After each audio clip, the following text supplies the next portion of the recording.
He was born into silence long before music ever found him. His earliest memories were not of comfort, but of waiting for voices that never returned, waiting for warmth that came and went. The orphanage where he grew up was crowded, and worn walls carried the sound of crying children and tired footsteps. Caretakers did their best, but time was always short. No one noticed quiet children. Easily he learned early how to stay invisible, not because he wanted to disappear, but because attention often brought disappointment. Music entered his life by accident. An old upright piano sat unused in a corner of the common room. Several keys were chipped, some notes were always slightly out of tune.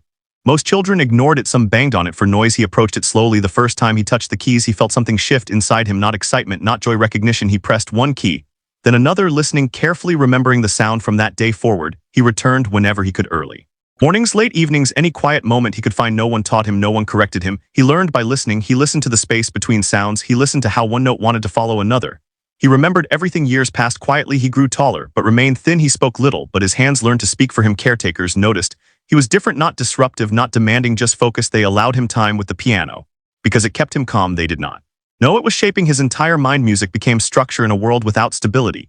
Each pattern made sense, each harmony felt like order. He did not know about composers or theory. He only knew what sounded right and what felt complete. When he was older, a visitor came to the orphanage, a man who donated supplies and money, a man whose name carried weight far beyond the building. He was a billionaire known for his love of complex music. He believed true genius required discipline and education. He believed talent without training was wasted. During his visit, the boy was playing quietly, unaware of who stood behind him. The man stopped walking, not because the music was loud, but because it was precise. He listened at first with curiosity, then with disbelief. The boy was playing a sequence. The man recognized a pattern he himself had designed years earlier. A musical code meant to test advanced minds. No one had ever solved it by ear, not students, not professionals. Yet here it was unfolding naturally under small, careful fingers. The boy did not look up. He did not know he was being watched. He was simply finishing the thought. The man stepped closer, his confidence shaken, his assumptions cracking. He asked where the boy had learned that sequence. The boy answered honestly. He said he followed the sound. The room felt still. The caretaker looked confused. The man felt something he had not felt in decades, doubt. The boy returned to playing, building on the pattern, correcting it, improving it. The man realized this was not imitation, this was understanding. In that moment, the gap between wealth and poverty felt meaningless. What mattered was sitting right in front of him. The boy finished and looked up for the first time, not proud, not afraid, just curious. That was the beginning, the moment when a hidden life crossed paths with power. And nothing would remain the same. If any dots or ellipses appear, rewrite the content. Without them, he stood there longer than he intended, watching the boy play, as if time had slowed around them. The billionaire felt unsettled because nothing in his life usually surprised him anymore. He had spent decades surrounded by experts, tutors, and professionals. Every challenge he designed had been solved through effort or money. But this moment felt different. The boy played without awareness of value or status. There was no desire to impress, only curiosity and honesty. The caretaker finally noticed the visitor standing so close. She apologized and moved toward the piano, ready to stop the boy. The man raised his hand, gently signaling her to wait. The boy finished the phrase and rested his hands. He looked up again, seeing the unfamiliar face more clearly now. He did not know what a billionaire was. He only saw a man listening carefully. The man asked the boy to play the pattern again, slower this time. The boy nodded and placed his fingers back on the keys. He repeated the sequence, but added a small change, a correction that made the harmony resolve more naturally. The man felt a sharp intake of breath. That adjustment was not accidental. It showed understanding beyond memorization. He asked the boy why he changed it. The boy thought for a moment and said the sound wanted to go there. That answer stayed with the man. It challenged everything he believed about training and intelligence. Other children gathered quietly near the doorway. Caretakers watched, unsure whether to interrupt. No one wanted to break the moment. The man asked where the boy learned music. The boy explained again that he listened and tried until it felt right. The billionaire sat down slowly. For the first time in years, he felt like a student. He asked the boy if he knew what the pattern was. The boy shook his head. He said it was just a puzzle. That word struck deeply. The man had designed that musical code as a test, a locked door meant to be opened only with knowledge. Yet the boy had treated it like play. The man requested to hear more, not as a command, as a request. The boy continued. He explored variations. Some failed, some succeeded. Each attempt showed logic, curiosity, and restraint. Nothing reckless, nothing random. The billionaire realized this was not luck. This was raw cognition expressed through sound. He felt a mix of excitement and discomfort. If this boy existed, then how many others had been overlooked? He looked around the orphanage again, the worn walls, the aging piano, the limited resources. The contrast felt heavy. When the boy stopped playing, the room remained quiet. No applause, no praise. The man thanked him simply and sincerely. He asked the caretaker about the boy, his age, his background. The answers were brief. No family, no records beyond intake. Quiet child, no problems. The man stood and paced slowly. He was thinking, calculating, reconsidering beliefs he held for a lifetime. He asked the boy if he liked puzzles. The boy nodded. He asked if he liked challenges. The boy said yes, if they were fair. That response surprised him again. The man said he would return, not as a donor, but as a listener. As he left the room, he turned back once the boy had already returned to the keys, lost in sound. That image stayed with him long after he stepped outside in his car. He did not check messages. He did not make calls. He replayed the music in his mind. He realized that something rare had been revealed, not just talent but clarity for the first time in years. He questioned whether his musical code had ever truly tested intelligence, or only access. That night he could not sleep. He sat at his own piano, played the pattern again. It sounded different now. He understood that the boy had not cracked the code, he had transcended it. And the man knew his life had quietly changed direction. If any dots or ellipses appear, rewrite the content. Without them he returned to the orphanage sooner than anyone expected, not with cameras or assistants, only with quiet intent. The caretaker was surprised, but welcomed him politely. The boy was at the piano again, unaware that the man had come back. This time the billionaire did not interrupt. He stood at a distance and listened, allowing the full shape of the music to reveal itself. The boy explored new sounds, patterns that shifted and bent, each choice careful, each movement deliberate. The man noticed something important. The boy was not repeating what he had played before. He was building forward. That detail mattered more than raw skill. It showed growth in real time. When the boy finally stopped, he sensed someone nearby. He turned and recognized the man from before. There was no fear in his face, only curiosity. The man asked if he could sit beside him, not to test, but to learn. They sat together at the piano, two lives separated by wealth and history, joined by sound. The man played a short sequence, complex and unresolved. He asked the boy what he heard. The boy listened closely, then answered that it felt unfinished, that it wanted rest. He reached for the keys and completed the phrase, not copying, but resolving. The man felt a quiet shock. This was instinct refined by patience. They spoke for a long time, not about money or opportunity, about sound balance. Listening, the boy asked questions, two simple ones: why some music felt heavy, why some felt light. The man realized he was explaining concepts he had never put into words. The boy understood immediately. Something shifted between them. The power dynamic faded, only shared focus remained. The caretaker watched from afar, sensing importance without understanding it fully. Before leaving, the man asked if the boy would like to see another piano, one that worked properly, one with every key true. Boy hesitated. Change was not something he trusted easily. The man did not rush him. He said the invitation would remain. Days passed, then weeks. The man returned often, sometimes bringing sheet music, sometimes bringing silence. He never corrected, he only listened. The boy grew more confident, not louder, more grounded. One afternoon, the man brought a small digital recorder. He asked to record the boy playing. The boy agreed, unsure of why. Later the man listened to the recording alone in his private studio. Surrounded by instruments and silence, the music filled the room, and the room felt smaller. He realized this was not talent that could be owned or shaped forcefully. It required protection. He began making plans, not business plans, human ones. He spoke with experts quietly, not about profit, about care, education that did not crush curiosity, structure that did not erase instinct. The boy noticed changes: two more visitors, more conversations. But the man always returned to the same place, piano. Listening, one day the man asked a difficult question. He asked the boy what he wanted. The boy thought for a long time, then said he wanted to understand music fully, not to be famous, not to be rich. The honesty settled deeply. The man nodded. He said that was enough. That was the moment the future began to take shape, not as rescue, but as partnership. Neither of them knew how far it would go, only that it had begun. If any dots or ellipses appear, rewrite the content. Without them, the days that followed felt different for everyone in the orphanage. Though no one spoke about it directly, the boy continued his routine of quiet mornings and long evenings at the piano. Yet there was a new awareness in the air. The man returned again, carrying not instruments or promises, but time. He sat nearby, sometimes for hours, without speaking. The boy grew used to his presence. They began sharing silence comfortably, the kind of silence that did not demand explanation. The caretaker noticed that the boy smiled more often, not wide smiles, but small ones that came naturally. One afternoon, the man brought a portable keyboard. It was not expensive, but it was precise. Every key responded cleanly. He placed it gently in the room and stepped back. He did not say it was a gift. He simply said it might help. The boy touched it carefully, testing the sound. Listening, he nodded once and began to play. The sound was clearer than what he was used to. The difference did not excite him. It focused him. The man watched closely. He noticed how quickly the boy adjusted, how he adapted his touch, how he listened. First, they began meeting regularly, sometimes daily, sometimes spaced apart. The man brought questions. Instead of instructions, he asked why certain notes felt heavy, why some patterns felt complete. The boy answered honestly. He said some sounds felt like stopping, others felt like continuing. These answers guided the man more than any theory. The caretaker was eventually included in conversations. The man explained his intentions carefully. He did not offer to take the boy away. He did not speak of contracts. He spoke of opportunity and choice. The caretaker was cautious. She had seen offers that came with expectations, but this felt different. The man suggested lessons, but only if the boy wanted them. Teachers who listened before teaching. The boy thought quietly. He asked if he could still play freely. The man said yes without hesitation. That answer mattered. A teacher was introduced slowly, not imposed. The first lesson was simply listening together. The boy was not corrected. He was observed. The teacher noticed the same thing everyone did. This was not raw chaos. This was structured instinct. The boy learned new words for things he already understood, names for sounds, language for feeling. This did not limit him, it expanded him. The man watched the process carefully. He protected the pace, he refused shortcuts. Opportunities came quickly once words spread, but he filtered them. All he remembered his own youth, how pressure had nearly broken his love for music. He would not repeat that mistake. The boy sensed the care in these decisions. It built trust. He began asking more questions about history, about why certain music existed. The man answered when he could and admitted when he could not. That honesty mattered. At night, the boy practiced with new curiosity, not chasing perfection, But exploring meaning, the orphanage staff noticed changes. The boy spoke more, not much. But more other children listened to him play. Some sat quietly, some asked questions. He never showed off. He simply played. The man visited one evening and listened to the children gathered around. He realized the impact went beyond one. Prodigy music was changing the space. He discussed options with the caretaker, possibilities for the future, none decided.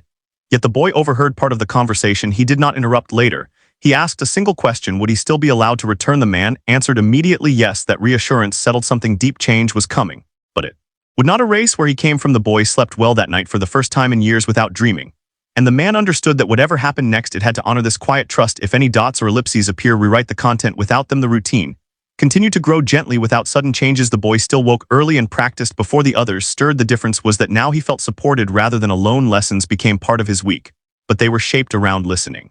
First, the teacher never rushed. She asked him to describe what he heard and felt. Then she added language to his instincts. He learned names for intervals and harmony, not as rules, as tools. Each new word gave him a way to explain what he already understood. This made him more confident, not louder, more precise. The man visited less often, but stayed connected. He trusted the process enough to step back. That trust meant more than constant presence. When he did visit, he listened quietly as always. Sometimes he asked questions, sometimes he said nothing at all. The boy noticed that the man never praised excessively. He did not call him a genius. He did not predict greatness. He treated him like a musician, learning, growing. That balance protected the boy from pressure. As months passed, the orphanage changed in small ways. The piano room became a place of calm. Other children sat nearby drawing or listening. Some asked to learn. The boy showed them simple things: how to place fingers, how to listen before playing. He did not teach to impress. He shared what felt natural. The caretaker watched this with quiet pride. She saw confidence forming without arrogance. One afternoon, the man brought news. There was a conservatory willing to offer a place, not immediately. But when the boy was ready, the offer came with conditions, structure, commitment. The man explained everything honestly. He made it clear the decision was not urgent. The boy listened carefully. He asked questions: what would happen to the piano room? What would happen to the other children? The man answered patiently. He said nothing would be taken away. The boy asked for time. That request was respected. In the weeks that followed, he thought deeply. He played differently, more reflective. He was not afraid of leaving. He was afraid of losing what made music honest for him. The teacher noticed the change. She spoke with him openly. She said learning more would not erase his voice, only strengthen it. The boy considered this slowly. One evening, the man returned and listened to him play. The music felt settled, focused. When the boy finished, he spoke without being asked. He said he wanted to go, but only if he could come back. The man smiled softly. He said the door would always be open. Plans were made carefully. No announcements, no celebration. The boy prepared quietly. He packed few belongings. The other children hugged him, not dramatically, simply.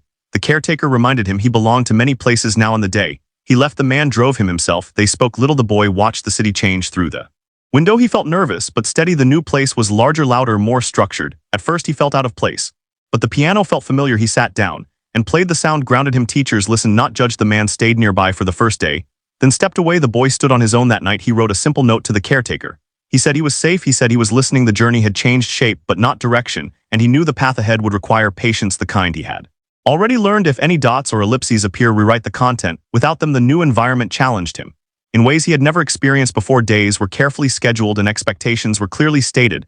At first, the structure felt heavy, not because it was strict, but because it was unfamiliar. He learned quickly that discipline here did not mean punishment. It meant attention. It meant showing up fully. Classes were filled with students who had trained for years. Some spoke confidently about theory and history. He listened more than he spoke. At the piano, he noticed differences immediately. The instruments were refined, responsive, demanding. His fingers adjusted slowly. He reminded himself to listen first, just as he always had. Teachers observed him closely, not with suspicion, with curiosity.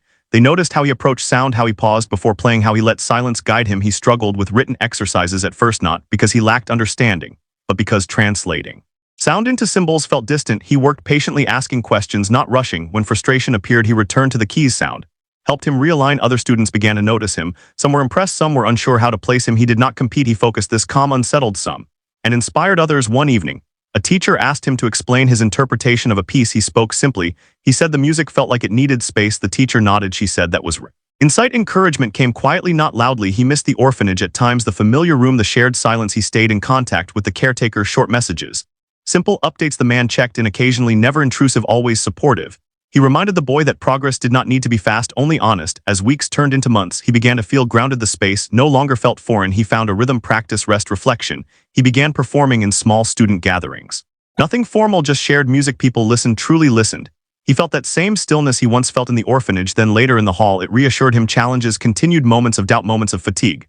But he did not retreat. He learned to ask for help. A new skilled teachers respected that. They saw maturity. One afternoon, he was asked to play a complex piece meant to test control. He prepared carefully, not to impress, but to understand. When he played, the room felt quiet, focused. Afterward, there was no applause, only thoughtful silence. The teacher said that silence meant success. He carried that moment with him. He began to understand that his journey was not about proving worth, it was about deepening connection to sound, to people, to himself. The discipline that once felt heavy now felt supportive. He trusted himself more each day. He understood that talent alone was not enough, neither was opportunity. What mattered was presence. And he was learning how to bring it fully, if any.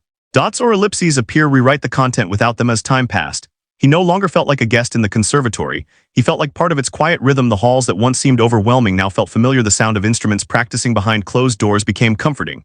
He learned how to move through the space with confidence, not arrogance, just certainty.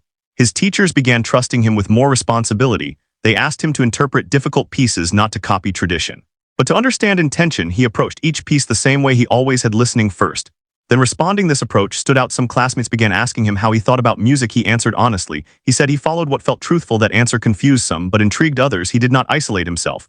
Yet he never tried to lead. He simply remained present. Gradually, friendships formed, not loud ones, quiet, supportive ones. They studied together, shared meals, spoke about doubt.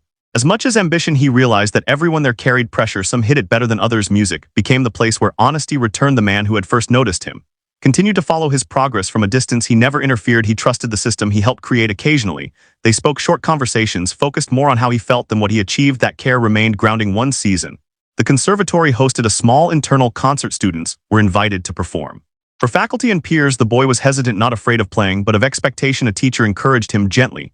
She said the space was meant for sharing, not judgment. He agreed. On the day of the concert, he walked onto the stage calmly. The piano waited, familiar and steady. He sat, closed his eyes, and listened. He played not the most complex piece, but one that felt honest. The room responded with stillness, the kind that signaled attention. When he finished, there was no rush, just quiet respect. Later, teachers spoke with him. They did not praise extravagantly. They asked thoughtful questions. He answered openly. That evening, he wrote to the caretaker again. He said he felt like he was growing into himself. That phrase stayed with him. As months turned into years, his understanding deepened. He studied theory and history, but never let it replace listening. He learned how composers shaped sound to speak across time. He respected tradition without being bound by it. Opportunities appeared gradually, invitations to play, to collaborate. He accepted, selectively choosing spaces that valued meaning over display.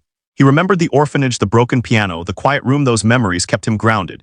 He began returning during breaks, playing for the children, sitting with them. They listened just as he once had. The caretaker watched him with pride. She saw continuity, not escape. The boy, now a young man, understood that success did not mean leaving everything behind. It meant carrying it forward with care. Music remained his language, but now it was supported by understanding. The journey continued, not toward an ending, but toward depth. He felt ready for whatever came next, because he had learned how to listen, and that had changed everything. If any dots or ellipses appear, rewrite the content without them. He returned to the place where everything had begun, not as a visitor, but as someone who understood why it mattered. The orphanage looked smaller than he remembered, yet the feeling inside it was familiar and steady. The old, upright piano was still there. Some keys were still imperfect, some sounds still rough. But to him it felt complete. Children gathered quietly, just as he once had, watching, listening, waiting. He sat down and played for them, not to impress, not to teach, only to share. The music moved through the room gently. It carried calm rather than ambition, understanding rather than complexity. The children listened without asking questions. They felt what he felt years ago, that music could be a place to rest. The caretaker stood nearby and watched. She saw not a prodigy, but a young man who had grown without losing himself. Later they spoke quietly. She thanked him not for success, but for returning. That word stayed with him in the years that followed. His life continued to expand. He performed in different spaces, small halls, large rooms, quiet gatherings. His reputation grew slowly, built on trust rather than spectacle. People spoke of his playing, as clear, as honest, as grounded. They said his music made them feel present. The man who had first noticed him attended many of these performances, always sitting somewhere unnoticed, always listening. They spoke occasionally, never about contracts, never about ownership. They spoke about sound, about patience, about listening. The man once admitted that meeting him had changed his understanding of intelligence. He said true brilliance did not announce itself. It waited to be heard. The young man accepted those words without pride. He knew they belonged to both of them. As time passed, he began teaching more formally, not because he wanted authority, but because he wanted to protect curiosity. He encouraged students to listen before they learned, names to feel before they defined. Some struggled with this approach, others flourished. He never forced it. Music continued to evolve for him, not toward complexity, but toward clarity. He wrote pieces that felt open, that left room for the listener. When asked about his journey, he spoke honestly. He said opportunity mattered, but attention mattered more. He said being heard changed everything, but only if listening came first. He never described himself as saved. He described himself as supported. The world around him continued to change. Technology advanced, trends shifted, but the essence of what he carried remained. He returned often to quiet rooms, to simple instruments, to moments of stillness. Those were the places where his understanding deepened. One evening after a performance, a young child approached him, shy, curious. The child asked how to become great. He thought carefully before answering. He said greatness was not the goal, listening was. The child nodded without fully understanding, but something settled. That moment felt familiar. Years later, He stood again on a stage much like the first one, a piano waiting, an audience silent. He played with eyes closed, not because he needed to block the world, but because he trusted it. The sound filled the room calmly, surely. When the final note faded, the silence remained full, respectful. He opened his eyes and felt complete, not because the story had ended, but because it had found balance. The orphaned child, the billionaire, the code, all of it had led here not to shock, but to understanding, and that understanding continued quietly, steadily, one note at a time. If any dots or ellipses appear, rewrite the content without them.